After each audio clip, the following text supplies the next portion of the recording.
Man refuses to get job, so dad makes him pay in the most agonizing way possible. The yard was a total mess. He watched his son scream at the top of his lungs with a level of wrath they had never seen before. But it was okay because that was the entire point. He needed this spoiled adult baby to know things were serious. Things were going to change. Laziness wasn't attached to any specific generation. But, for some reason, Frank saw way more kids sitting around doing nothing compared to when he was their age. Maybe it was because they walked around with their noses in the phones every day.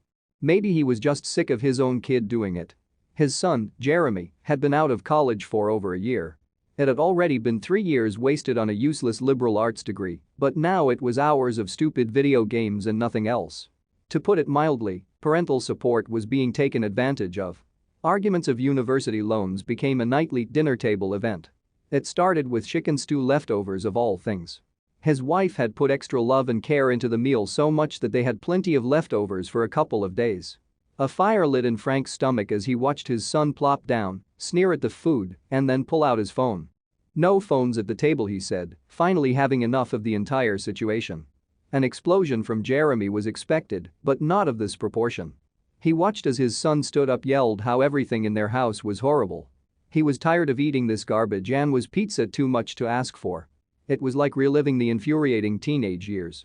It had been a nightmare. Frank watched as tears started to build in his wife's eyes and his son bellow every complaint and insult his brain could spew out. It was insane. It had to stop. And the answer was simple. Frank turned to his son, narrowed his gaze, and said, "Fine. Then you're not our son living here for free anymore. You're a tenant paying rent. Get a job. You have 2 weeks. Don't like it? You can move out." He would soon find out. He would have to show his son how serious he really was. 1 week later, nothing had changed. Frank's fists clenched into tight balls as he watched Jeremy fiddle on a game, chug back sodas, and shove handfuls of potato chips in his mouth, then wipe his hands on the sofa. It had to end. He stormed to his son's room with a big empty box. Boxes, games, cables, controllers, CDs, covers, and whatever else even remotely looked like a game, it all went in the box. He dumped it in a big pile on the lawn. Then, he went for the living room stuff. It was the start of the World War III-level argument and Frank's final straw. Jeremy's eyes went huge as he ran outside. Frank pointed to the pile. Taking advantage of his family had to stop.